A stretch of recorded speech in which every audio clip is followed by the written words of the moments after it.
श्री गणेशाय नमः। ओम श्री गुरुवे नमः। आज की भगवत चर्चा श्रीमद् वाल्मीकि रामायण आधारित भाग 3। अब तमसा के तट पर क्रौंच वध से संतप्त हुए महर्षि वाल्मीकि के शोक का श्लोक रूप से प्रकट होना तथा ब्रह्मा जी का उन्हें रामचरित्रमय काव्य के निर्माण का आदेश देना, इसकी कथा आती है। श्री नारद जी के देवलोक पधारने के बाद श्री वाल्मीकि जी तमसा नदी के तट पर गए, जो गंगा जी से अधिक दूर नहीं था। तमसा नदी के तट पर क्रौंच वध के से महर्षि वाल्मीकि संतप्त होते हैं और उनका शोक श्लोक रूप में प्रकट होता है। अखिल विश्व की सृष्टि करने वाले श्री ब्रह्मा जी मुनिवर वाल्मीकि से मिलने के लिए स्वयं उनके आश्रम पर आए।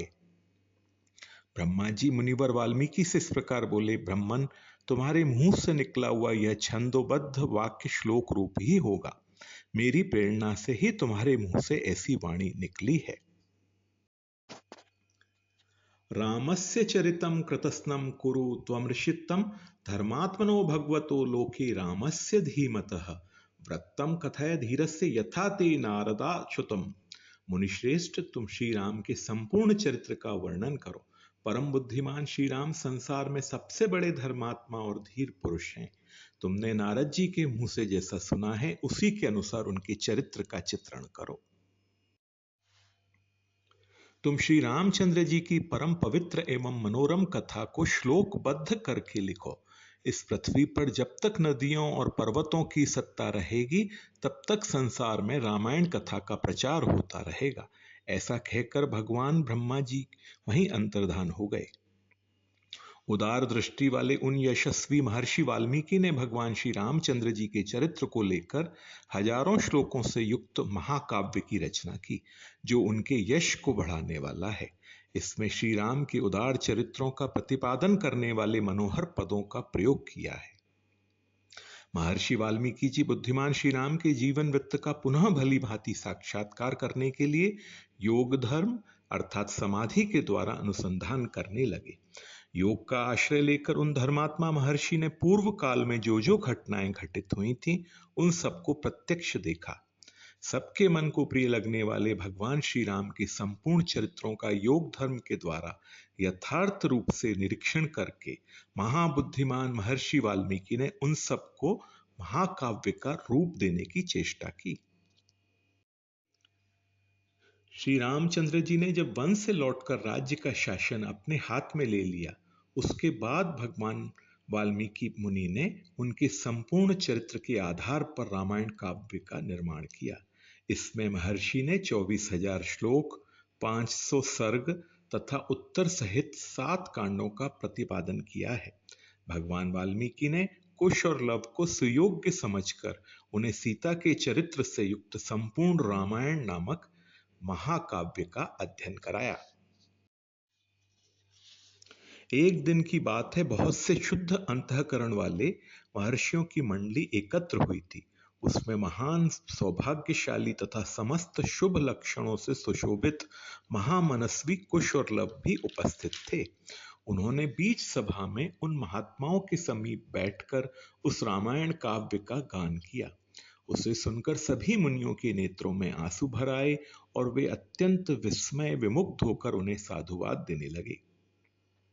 एक समय सर्वत्र प्रशंसित होने वाले राजकुमार कुश और लव अयोध्या में रामायण के श्लोकों का गान करते हुए विचर रहे थे।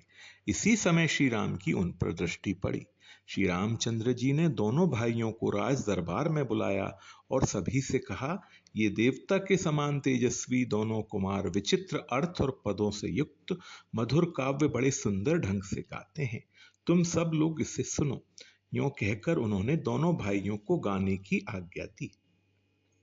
तदनंतर श्री राम की आज्ञा से प्रेरित हो वे दोनों भाई मार्ग विधान की रीति से रामायण का गान करने लगे। सभा में बैठे हुए भगवान श्री राम भी धीरे धीरे उनका गान सुनने में तन्मय हो गए। लवकुश राजा दशरथ द्वारा सुरक्षित अयोध्यापुरी का वर्णन करते हैं। यह सारी पृथ्वी पूर्व काल में प्रजापति मनु से लेकर अब तक जिस वंश के विजयशाली नरेशों के अधिकार में रही है, जिन्होंने समुद्र को खुदवाया था और जिन्हें यात्रा काल में 60,000 पुत्र घेर कर चलते थे, वे महाप्रतापी राजा सगर, जिनके कुल में उत्पन्न हुए इन्हीं इक्ष्वाकु वंशी महात्मा राजाओं की कुल परंपरा में रामायण नाम से प्रसिद्ध इस महान ऐतिहासिक काव्य की अवतारणा हुई है। हम दोनों आदि से अंत तक इस सारे काव्य का पूर्ण रूप से गान करेंगे। इसके द्वारा धर्म, अर्थ, काम और मोक्ष चारों पुरुषार्थों की सिद्धि होती है। अतः आप लोग दोष दृष्टि का परित्याग करके इसका श्रवण करें। कौशलो नाम मुदितः स्फीतो जनपदो महान, निविष्टः सरयू तीरे प्रभुत धन धान्यवान। कौशल नाम से प्रसिद्ध एक बहुत बड़ा जनपद है जो सरयू नदी के किनारे बसा हुआ है। वह प्रचुर धन धान्य से संपन्न, सुखी और समृद्धशाली है। अयोध्या नाम नगरी तत्रासिल्लोका विश्रुता, मनुना मानवेन्द्रण या पुरी निर्मिता स्वयं। उसी जनपद में अयोध्या नाम की एक नगरी है जो समस्त लोकों में विख्यात है। उस पुरी को स्वयं महाराज मनु ने बनवाया और बसाया था। जैसे स्वर्ग में देवराज इंद्र ने अमरावती पुरी बसाई थी, उसी प्रकार धर्म और न्याय के बल से अपने महान राष्ट्र की वृद्धि करने वाले राजा दशरथ ने अयोध्यापुरी को पहले की अपेक्षा विशेष रूप से बसाया था। देवलोक में तपस्या से प्राप्त हुए सिद्धों के विमान की भांति उस पुरी का भूमंडल में सर्वोत्तम स्थान था। वहां के सुंदर महल बहुत अच्छे ढंग से बनाए और बसाए गए थे। उनके भीतरी भाग भी बहुत ही सुंदर थे।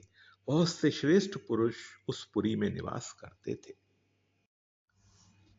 तस्याम पुर्याम योध्यायाम वेदवित सर्वसंग्रह, दीर्घदर्शी महातेजाः पौरजानपद प्रियः, इक्ष्वाकूणामति रथो यज्वा धर्म परो वशी, महर्षि कल्पो राजर्षि स्त्रीषु लोकेषु विश्रुतः।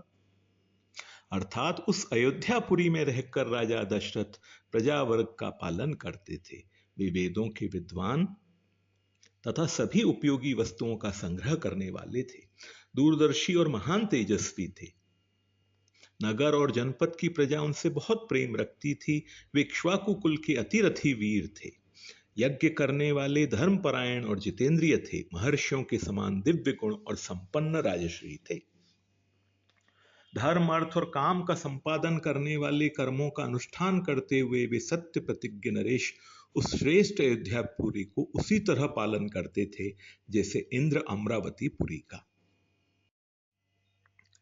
वहां के सभी स्त्री पुरुष धर्मशील, संयमी, सदा प्रसन्न रहने वाले तथा शील और सदाचार की दृष्टि से महर्षियों की भांति निर्मल थे। ब्राह्मण आदि चारों वर्णों के लोग देवता और अतिथियों के पूजक, कृतज्ञ, उदार, शूरवीर और पराक्रमी थे।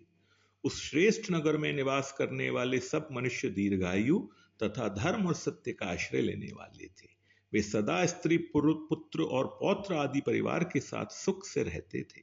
इक्ष्वाकु कुल के स्वामी राजा दशरथ अयोध्यापुरी की रक्षा उसी प्रकार करते थे जैसे बुद्धिमान महाराज मनु ने पूर्व काल में उसकी रक्षा की थी। 3 योजन के विस्तार वाली अयोध्या में 2 योजन की भूमि तो ऐसी थी जहां पहुंचकर किसी के लिए भी युद्ध करना असंभव था। इसीलिए वह पूरी अयोध्या इस सत्य एवं सार्थक नाम से प्रकाशित होती थी। जैसे चंद्रमा नक्षत्र लोक का शासन करते हैं, उसी प्रकार महातेजस्वी महाराज दशरथ अयोध्यापुरी का न्याय पूर्वक शासन करते थे। इसके बाद लवकुश राजा दशरथ के मंत्रियों के बारे में बताते हैं। इक्ष्वाकु वंशी वीर महामना महाराज दशरथ के मंत्री जनोचित गुणों से संपन्न 8 मंत्री थे, जो मंत्र के तत्व को जानने वाले और बाहरी चेष्टा देखकर ही मन के भाव को समझने वाले थे। वे सदा ही राजा के प्रिय एवं हित में लगे रहने वाले थे, इसीलिए उनका यश बहुत फैला हुआ था। वे सभी शुद्ध आचार विचार से युक्त थे और राजकीय कार्यों में निरंतर संलग्न रहते थे। उनके नाम इस प्रकार हैं: दृष्टि, जयंत, विजय, सुराष्ट्र, राष्ट्रवर्धन, अकोप, धर्मपाल और 8वें सुमंत्र, जो अर्थशास्त्र के ज्ञाता थे। ऋषियों में श्रेष्ठतम वशिष्ठ और वामदेव, ये 2 महर्षि राजा के माननीय ऋत्विज अर्थात पुरोहित थे। इसके सिवा सुयज्ञ जाबाली, काश्यप, गौतम, दीर्घायु मार्कंडेय और विप्रवर काव्यायन भी महाराज के मंत्री थे। उनके मंत्री मंत्रणा को गुप्त रखने वाले तथा राज्य के हित साधन में संलग्न रहते थे। वे राजा के प्रति अनुरक्त, कार्य कुशल और शक्तिशाली थे। जैसे सूर्य अपनी तेजोमयी किरणों के साथ उदित होकर प्रकाशित होते हैं, उसी प्रकार राजा दशरथ उन तेजस्वी मंत्रियों से घिरे रहकर बड़ी शोभा पाते थे। आज की भगवत चर्चा यहीं तक। ओम श्री गुरुवे नमः।